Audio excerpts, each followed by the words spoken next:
Ladies and gentlemen, my name is Rob. I like to play games, and welcome back to Precon Party.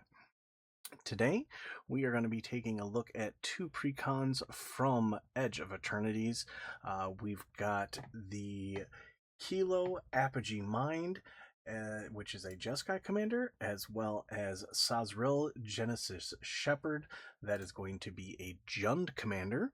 So let's take a look at what Edge of Eternities has for us as far as our precons are considered, and kind of go over what I feel about them, as well as, uh, you know, what good cards we should be looking at, gameplay, strategy, all that kind of stuff. So let's jump right in. All right. And so here is the first one we're going to take a look at, which is going to be Kilo Apogee Mind. Kilo is a Jeskai, so blue, red, white for a 3/3 legendary artifact creature, robot artificer. It has haste, and whenever Kilo becomes tapped, proliferate. Now, proliferate is an ability that says choose any number of permanents and or players, then give each an additional counter for each kind there already is. So that already kind of gives us a basis of what we're looking to be doing here. It's an artifact commander. As you can already see here, there are plenty of artifacts in the deck, which is right up my alley. This was honestly my favorite of the two commanders, though. I felt both of these decks were very strong. Kilo was the one, though, where using it as the commander was the preferred method. You do have the alternate commander here, which was In Spirit.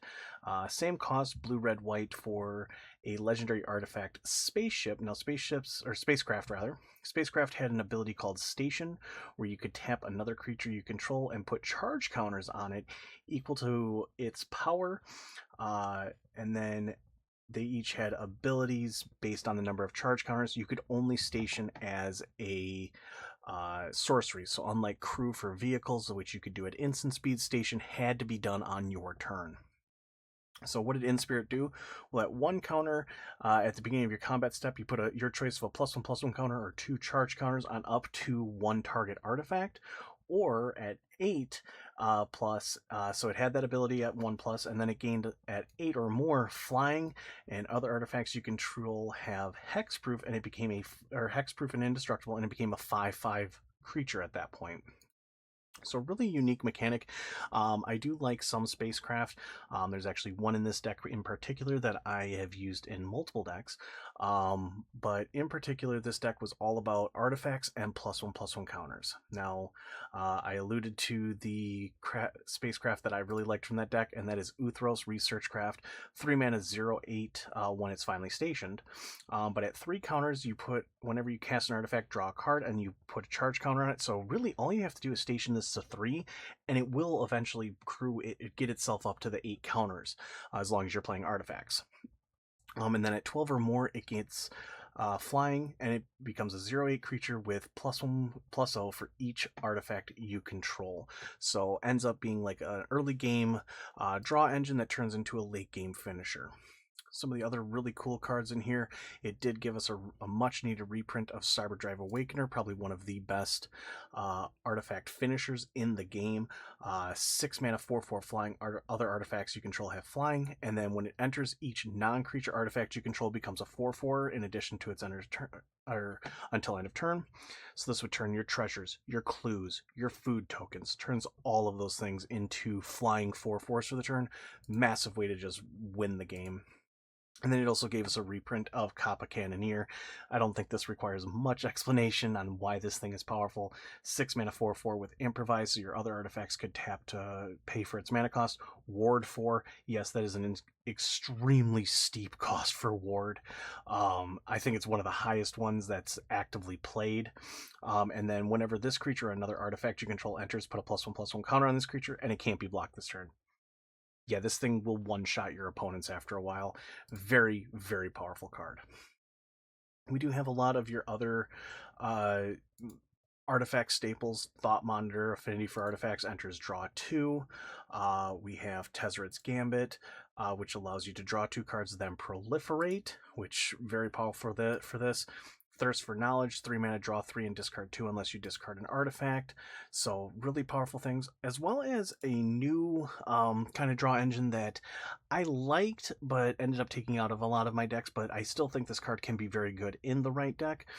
Insight Engine is a 2 of anything and a blue artifact. You can tap 2 to put a charge counter on it and then draw a card for each charge counter on it. This thing can get out of hand really fast and just start drawing you tons of cards. Ramp Section had some unique pieces in it, in my opinion. It had the Ancestral Cornucopia, so it had triple X, so for every 3 mana you get 1. It enters with X charge counters on it, and then you choose a color, add 1 mana of that color for each charge counter on it. So typically the way that you would play this in this deck is you pay 3, comes into 1 with 1 charge counter. Then every time Kilo becomes tapped, it proliferates, and as you can see, it kind of goes up pretty fast. Same thing with Everflowing Chalice. You're just going to play the multi-kicker for 2 to put 1 counter on it, and then you're just going to keep increasing it each and every turn. Soul Ring, Arcane Signet, Enthusiastic Mechanaut got a reprint in here, very much needed. Therium Sculptor, Pentad Prism, same thing, has Sunburst, so it gains a charge counter for each color pip of mana that you use. So with 2, typically entered with 2 charge counters on it, then you can remove a counter to add 1 mana of any color. So great in the early game to just ramp you out real fast, get you the color fixing that you want. Later in the game, as long as it had counters on it, you're proliferating, you're keeping this thing around, so it's constantly generating mana. Cloud Key got a reprint. This one was much needed. Solar Array, add 1 mana of any color. When you cast an artifact spell that turn, it gains Sunburst. So again, you could actively add a color that's not from this deck. So say you're casting a 4 mana artifact, you've got a red, a white, and a blue land that can play. This could tap for like green. Well, now you're getting 4 +1/+1 counters on that. So really cool ability. Crystalline Crawler, I really liked this as well. Had Converge, enters with a +1/+1 counter on it for each mana spent. Remove a counter, add 1 mana, and then you can tap it to put a counter on it. So, on this creature. As well as Empowered Auto Generator, 4 mana, enters tapped, put a charge counter on it, add X mana of any one color, where X is the number of charge counters on this artifact. Pretty obvious theme there, as you can tell. The removal suite I was quite impressed with. Dispatch, Soul Guide Lantern, Swan Song needed a big reprint, so happy to see that here. Swords, Chaos Warp, Chain Reaction. Lux Cannon was another charge counter style thing. Fumigate, which was great. I would like to see more card effects like this, though, in some of these precons, like Organic Extinction here, where destroy all non-artifact creatures. It's an artifact-themed deck. Give us one-sided board wipes. It's something I think that precons would very much benefit from, because I'll tell you what, when you upgrade them, those are the things you're going for. This deck also ran Hangerback Walker, Chrome Host Seed Shark, Golem Foundry, Titan Forge, and probably one of my favorite big guys in this deck was Threefold Thunderhulk. 7 mana 0/0, enters with 3 +1/+1 counters on it. So 7 mana 3/3, not that great. However, when it enters or attacks, create a number of 1/1 colorless gnome artifact creature tokens equal to its power. You can then pay 2, sacrifice another artifact, put a +1/+1 counter on this creature. With all the proliferation that you do in this deck, this thing gets out of hand quickly. I actually ran this in Memnon Uthros Exile, which says whenever an artifact enters the battlefield, put a +1/+1 counter on target creature. So this thing would enter, give me 1 trigger with Memnon. Then the 3 gnomes would enter, give me 3 more triggers. I just put them all on the threefold, so when it attacked next turn, guess what? This thing's attacking as a 7/7 and making me 7 more guys. It really balled out of control if you can get these counters rolling. The land base on this deck, in my personal opinion, is a little high. 40 is a bit much. 38 is the sweet spot, in my opinion. But, I mean, that does mean you can cut some things from here to make it grow. Another really cool like interaction piece that was put in here was the Depth Shaker Titan. Now, like the Cyberdrive Awakener, this thing turns all of your non-artifact creature tokens into 3/3 artifact creatures, and you have to sacrifice them. Okay, kind of a downside. You're losing all those treasures, all those clues. However, this gave each artifact creature you control melee, trample, and haste. Melee says whenever a creature with melee attacks gets +1/+1 until end of turn for each opponent you attack this combat. So as long as you're attacking all 3 of your opponents, each creature you control is getting +3/+3. That is huge. This thing ends games and it will destroy your opponent really fast. It better, because at 7 mana and you're sacrificing all of your artifact or non-creature artifacts. Yeah, you better be winning the game. But you probably are with something like that. Other cool cards is Ripples of Potential. This was a good card in here as it allowed you to proliferate and then choose any number of permanents you control that had a counter put on it this way. Those permanents phase out. Great protection spell. And then Surge Conductor, whenever another non-token artifact you control proliferate.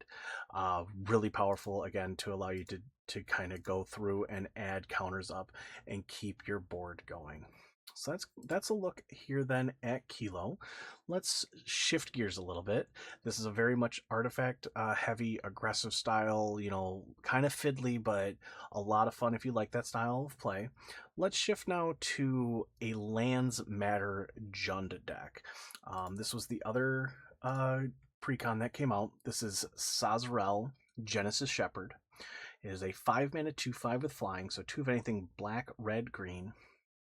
You may play lands from your graveyard. Okay, well, this already tells me lands matter. And whenever you sacrifice another non-token permanent during your turn, put a number of +1/+1 counters equal to Szarel's power on up to 1 other target creature. So, okay, so we've got a bit of a aristocrat style theme going here. Likely you want to be sacrificing lands so that you can trigger that and be able to play them back from your graveyard over and over and over again. Now, what made this precon really good was honestly the other commander. Sorry to say, this is the one I think everyone played for this one. It was Hearthhole, the World Seed. 4 mana, 1 of anything, black, red, green for a legendary artifact spacecraft. Station, obviously all the spacecraft had that. At 2 or more, you had 1 tap, sacrifice a land. There's that theme where we're looking for. Draw 2 cards. You may play an additional land this turn. And then at 8 or more counters, it gained flying, vigilance, and haste, became a 6/7, and whenever you sacrifice a land, each opponent lost 2 life. So the kind of route you wanted to go with this is you're going to build up a whole bunch of lands. You're going to then get Hearthhole up to 8 counters and just sacrifice lands like crazy to burn out the table. That was the style I saw most often in playing against this deck, and honestly, it does a very good job of it. It does require some upgrades to get to that point. Zern Orb is like the first big one I can think of. It's a 0 mana artifact that allows you to sack a land to gain 2 life. I'll gain all this life, I'll burn out the table. However, the deck did have ways to do it itself. God Eternal Bantu, 3 of anything, 2 black for a 5/6. When it enters, sacrifice any number of other permanents, and then draw that many cards. You could sack all your lands. Yep, absolutely you could. And then when it dies or is put into exile from the battlefield, you may put it into its owner's library, 3rd from the top. Nobody cared about that ability. You just played it to sacrifice all your lands and just go off. You just kind of went off. And if that really didn't work, I believe this had, Splendid Reclamation. Return all lands from your graveyard to the battlefield taps. You got all of your lands back after sacrificing them. So just a really cool thing there. This did have a unique version of Scoot Swarm. It didn't quite have Scoot Swarm because this wasn't a landfall deck. It's a Lands Matter deck. There's a distinct difference. Landfall is obviously where you're trying to trigger multiple lands entering the battlefield a turn. This was more of your lands have impact. They have value outside of just being lands. And in Scurrying Swarm, that was never more obvious here. It's a 3 mana 1/1 flying creature. Whenever you sacrifice a land, create a tap token that is a copy of this creature if 7 or more land cards are in your graveyard. Otherwise, you make a 1/1 black insect creature token. If that sounds like Scoot Swarm, that's because it basically is. Scoot Swarm being the 3 mana 1/1 whenever you play a land, make a copy of it, or make a 1/1 insect unless you have 7 or more lands, then you make a copy of it. Very powerful effect. Loved that card. Also it came with Baloth Prime. This was a interesting card as a 4 mana 10/10 that entered with 6 stun counters, so it didn't untap for 6 turns. However, whenever you sacrifice a land, sensing a theme here. You create a 4/4 beast creature token and untap this creature. Well, when you try to untap it, it's stunned, but you get to remove a stun counter. And then it has a way to do it itself. 4 mana, sacrifice a land, gain 2 life. So, not a bad trade off, honestly. Sack a land for 4 mana, get 2 life and a 4/4 beast. I'd make that deal, especially if my deck's built around it. It did have a couple of landfall cards in it. Morag, each creature you control gets +1/+0 each time it has attacked this turn, and then landfall, you can do an additional combat this turn. Multani, +1/+1 for each land you control and each land card in your graveyard. I think Multani actually fit the theme of this deck really well, unlike some of these other landfall-based creatures, because you weren't trying to landfall. That wasn't the theme. Although Rampaging Barrel-offs, still a good card. 6 mana, 6/6 with Trample. Whenever a land enters the battlefield, make a 4/4 beast. And then, of course, Omnath, Locust of Rage. Whenever a land enters the battlefield, create a 5/5 red and green elemental creature token. And whenever it or another or elemental you control dies, deal 3 damage to any target. Still really good. Then, of course, we do have the OG for lands matter. In Jund, we have the Soul of Windgrace, 4 mana, 5/4. Whenever it enters or attacks, you may put a land from a graveyard onto the battlefield tapped under your control. And then 3 abilities: green, discard a land, you gain 3 life. 1 of anything in red, discard a land, draw a card. Which for red, red doesn't have many draw spells. I don't know if you guys realize that. They don't have a lot of draw spells that don't have huge drawbacks. And then 2 of anything in a green, or 2 of anything in a black, discard a land. It gains indestructible until end of turn, and you tap it. So that's usually one that you would use for blocking, or you've already attacked. Another great card here. I like Titania. I think this is a really, really good and powerful card here. Every time you're sacrificing a land, you're going to make 5/3 elemental creature tokens. And when it enters, return target land from your graveyard to the battlefield. Again, I'm sensing a theme. This deck does run 42 lands. Still bit high, although in this deck specifically, and landfall decks in particular, I think that's warranted. You are running a number of Harrow spells, which are sacrifice a land to get 2 lands. You've got that. You've got Rolling Regrowth, Spring Bloom Druid. So there are enough ways to do that. But I do feel that it is high, even if this deck can take advantage of it a lot. This deck also came with probably one of the most busted green cards for playing lands out of the graveyard. Horizon Explorer is absolutely insane. 2 of anything in a green for a 2/4. Great stats for a 3/3 Lands you control enter untapped. I don't even care if this thing has another ability, which it does, but that's insane. And its ability is whenever you attack a player, create a lander, which allows you to ramp. See, like, thing is absolutely bonkers. I loved it. Also, the fact that this deck came with Farseek, Nature's Lore, like, those are cards that needed Farseek not so much, but like Nature's Lore, and 3 visits, definitely. They need as many reprints as we can get, please.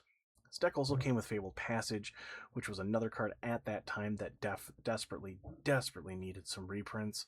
And I believe this one also came with, let me try and find them quick.